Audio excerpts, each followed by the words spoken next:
Dear students, after studying this module, you shall be able to know about hemoglobin, its structure and its functions, mutation in hemoglobin and various diseases associated with this.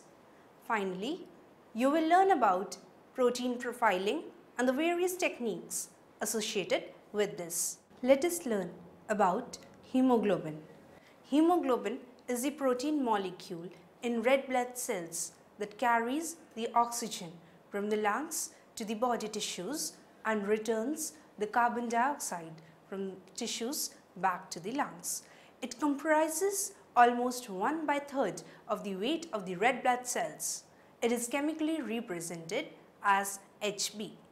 The normal concentration of hemoglobin found in adult male is between 135 to 175 grams per liter, and in female it is 120 to 168 grams per liter.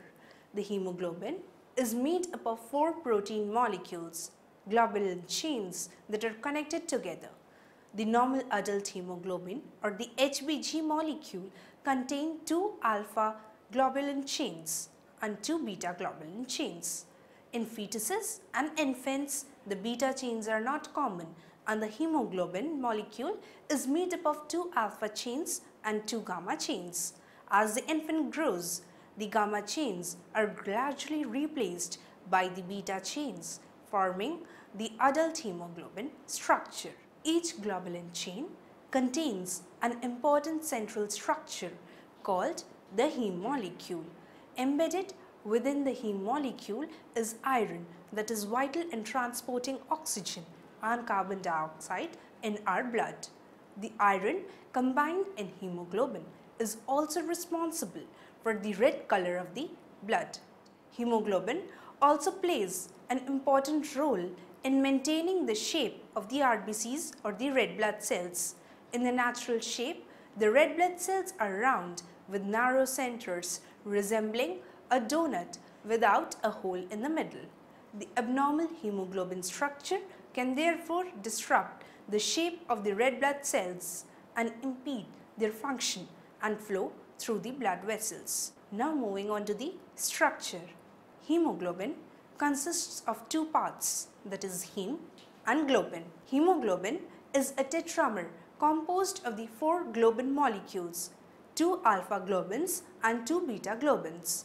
The alpha globin chain is composed of 141 amino acids and the beta globin chain is composed of 146 amino acids. Both the alpha and beta globin proteins share similar secondary and the tertiary structures, each with 8 helical segments labeled as helix A to G.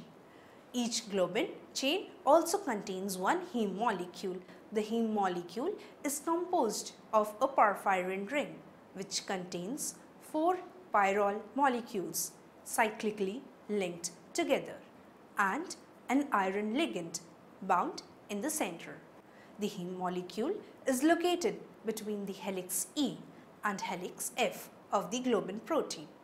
The alpha and the beta subunits of the globin chains exist in 2 dimers which are bonded together strongly. The oxygen binds to the iron ion tightly, and if 2 heme molecules come together in the presence of oxygen, the iron atoms will oxidize and irreversibly bind to the oxygen.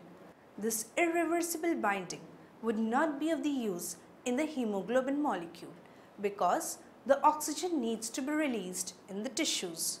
The globin chain prevents this irreversible binding by folding the protein around the heme molecule, creating a pocket to isolate the heme molecule from other heme molecules. Therefore, the globin molecules allow the iron atom to form loose bonds with the oxygen and therefore the ability to bind to oxygen and then release it into the tissues without becoming permanently oxidized in the process. Now, let us learn about the heme structure. Heme is a conjugated system of double bonds.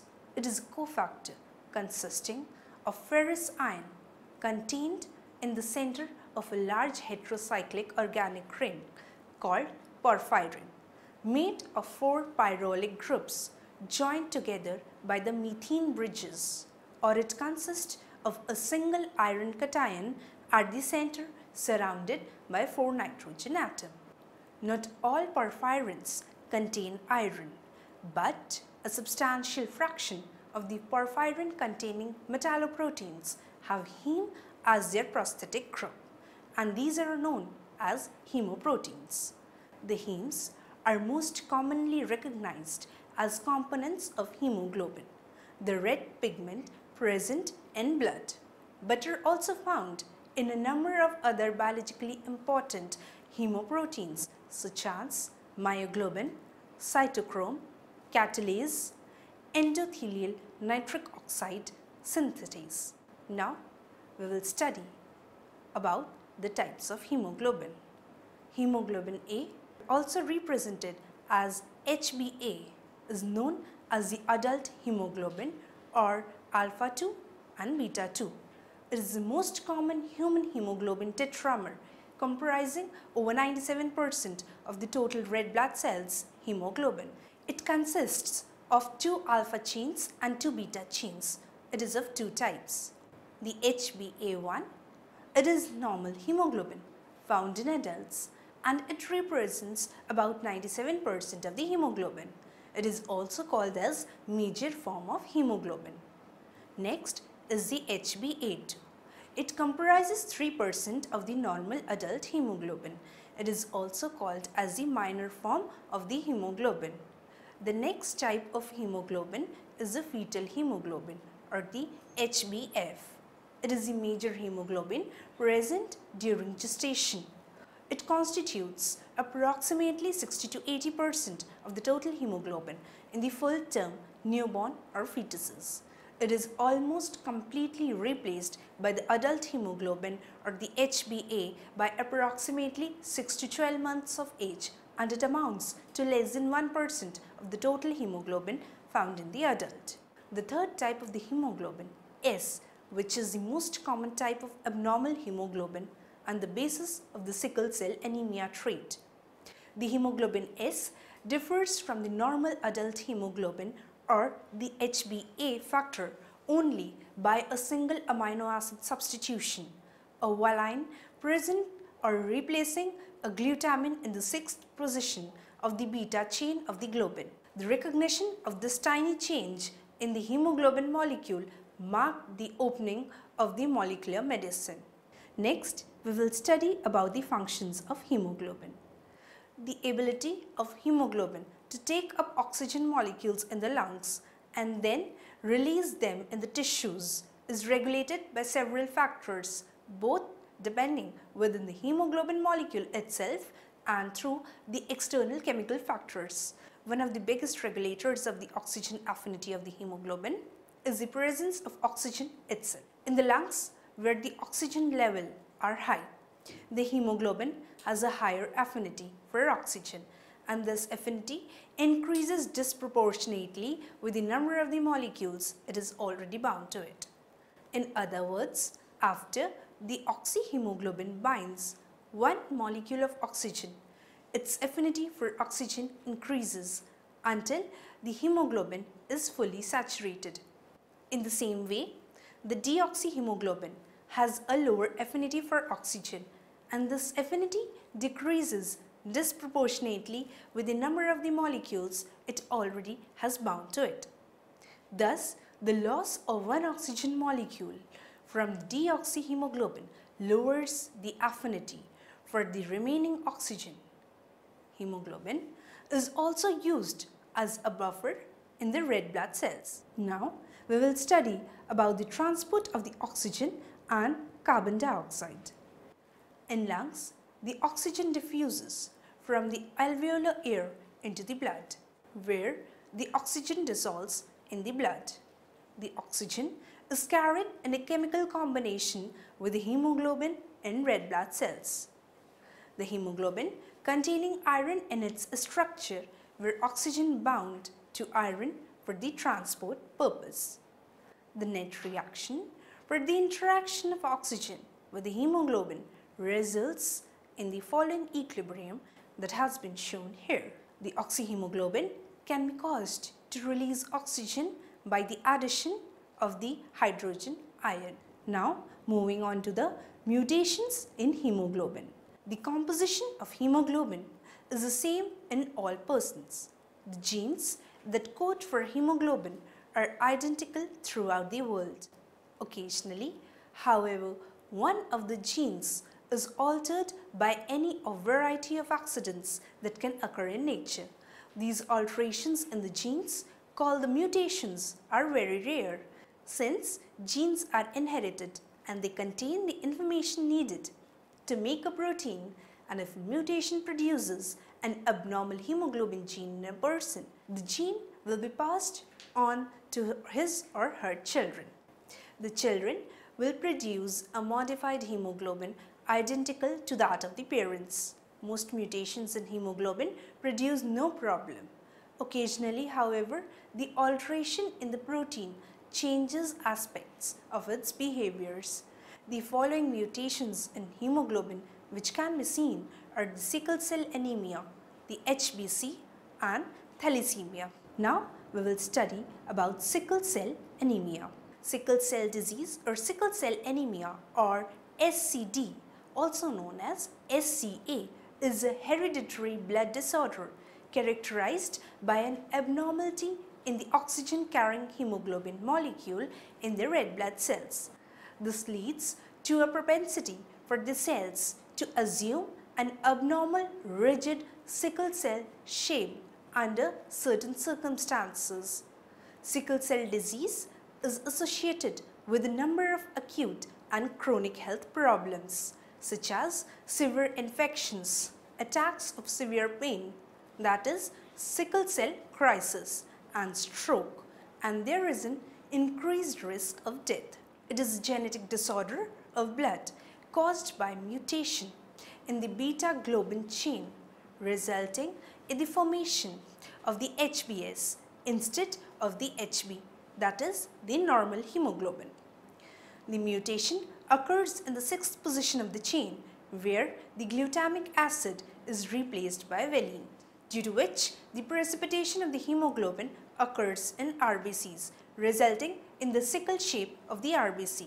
This sickle-shaped cell leads to the blockage of the blood in the capillaries and tissues, which results in cell death. Next mutant of hemoglobin is the HBC. Just like in sickle cell anemia, in HBC, the glutamic acid in the 6th position of the beta-globin chain is replaced by lysine. The RBCs assume hexagonal shape, and which later leads to severe pain and anemia. Sickle cell disease occurs when a person inherits 2 abnormal copies of the hemoglobin gene, one from each parent. Several subtypes exist depending on the exact mutation of each hemoglobin gene. A person with a single abnormal copy does not experience symptoms and is said to have the sickle cell trait.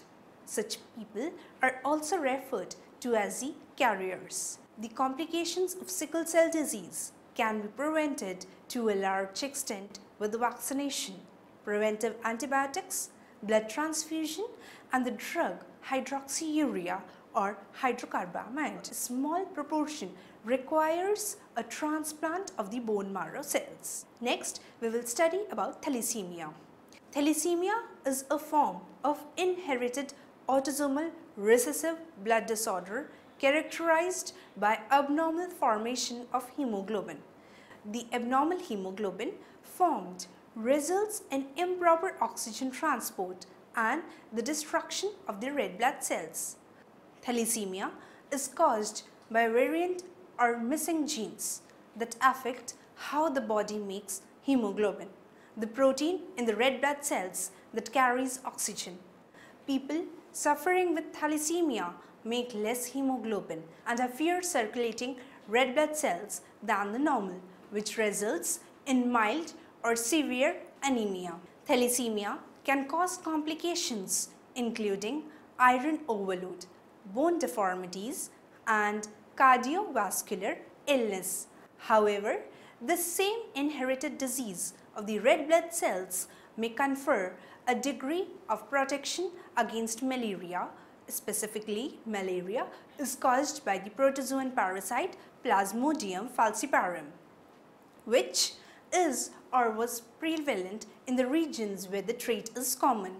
This selective survival advantage of the carriers, known as the heterozygous advantage, may be responsible for perpetuating the mutation in populations. In that respect, the various thalassemias resemble another genetic disorder affecting hemoglobin or the sickle cell disease. Now, we will learn about serum. In blood, the serum is a component that is neither a blood cell, that is, serum does not contain white or red blood cells, nor a clotting factor. It is the blood plasma, not including the fibrinogens. Serum includes all proteins not used in blood clotting or coagulation and all the electrolytes, antibodies, antigens, hormones and any exogenous substances, example, drugs and microorganisms. A study of serum in serology may also include proteomics. Serum is used in a number of diagnostic tests as well as the blood typing. Blood is centrifuged to remove cellular components. The anticoagulated blood yields plasma containing fibrinogen and clotting factors. Coagulated blood or the clotted blood yields serum without fibrinogen, although some clotting factors remain. Serum is an essential factor for the self-renewal or embryonic stem cells in combination with the cytokine leukemia inhibitory factor. Now, let's move on to protein profiling. What is actually protein profiling? Protein profiling is the determination of protein that makes up a given proteome. It is a technique to determine the amino acid sequence of a protein, as well as which conformation the protein adopts and the extent to which it is complexed with any polypeptide molecule. Discovering the structures and functions of proteins in living organism, it is an important tool for understanding the cellular processes and allows drugs that target specific metabolic pathways to be invented more easily. The various challenges associated with the protein profiling are as some proteins are abundant while some are rare. Some proteins which are biologically important are tiny and difficult to detect. Proteins vary by stages of the cell development. Now we move on to the techniques of protein profiling. The various techniques associated with the protein profiling are: the first technique is the chemical protein sequencing. It is a technique to determine the amino acid sequence of a protein. Discovering the structure and function of the proteins in living organisms is an important tool for understanding the cellular processes.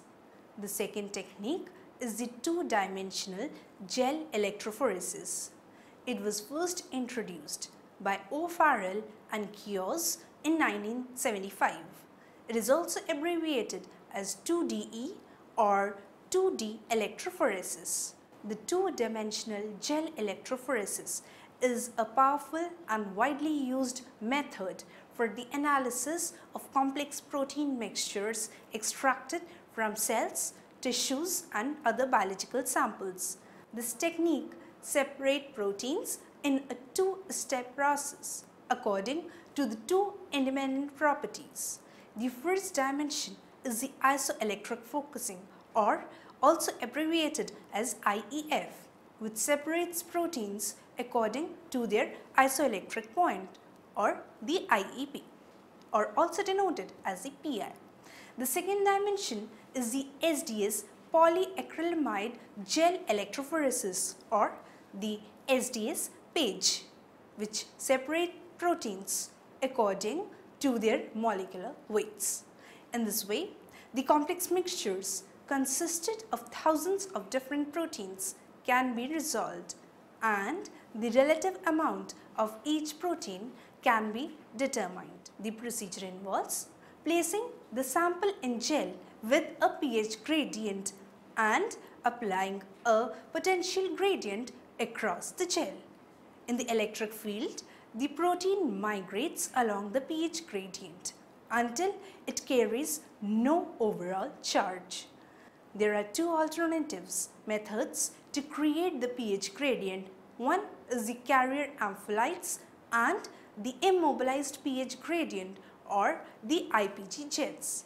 The IEF or the isoelectric focusing is the most critical step of the 2D electrophoresis process. The proteins must be solubilized without charged detergents, usually in high concentration urea solution, reducing agents.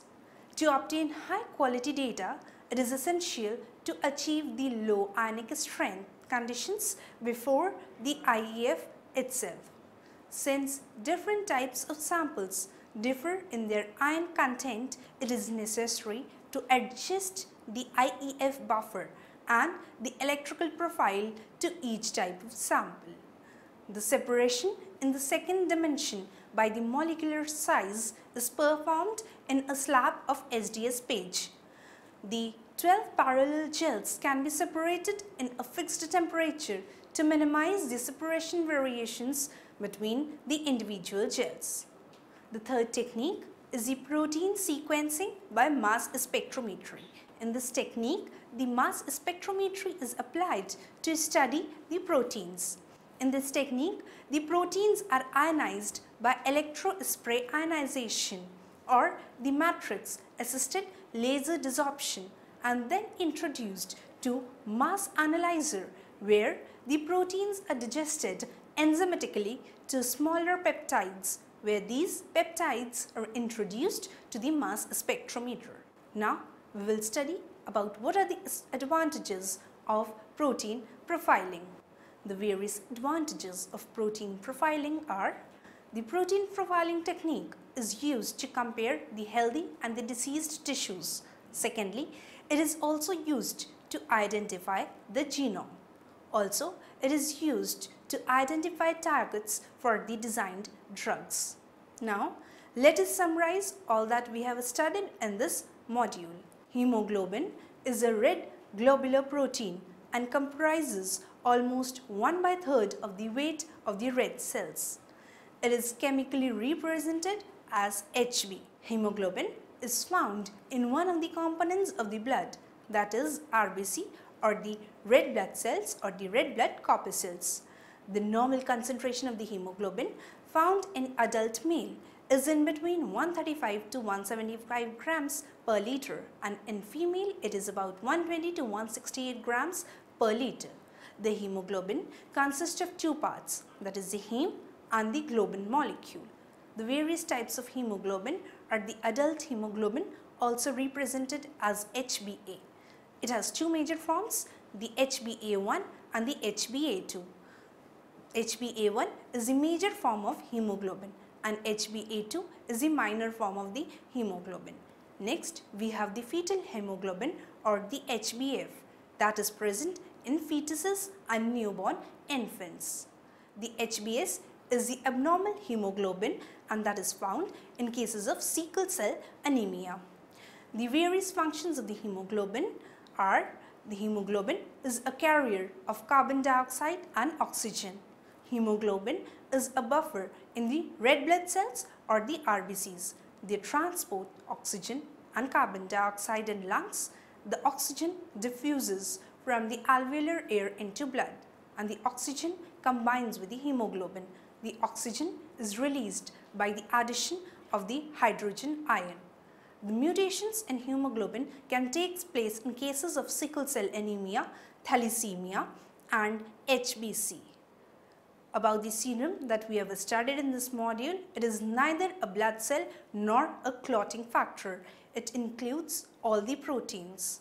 The protein profiling is a determination of the protein that makes up a given proteome. There are various techniques of protein profiling such as the chemical protein sequencing, the two-dimensional gel electrophoresis or the SDS page method, the protein sequencing by mass spectrometry about the advantages of protein profiling. It can compare healthy and diseased tissues. It is used to identify the genome. It helps in identifying targets for the designer drugs.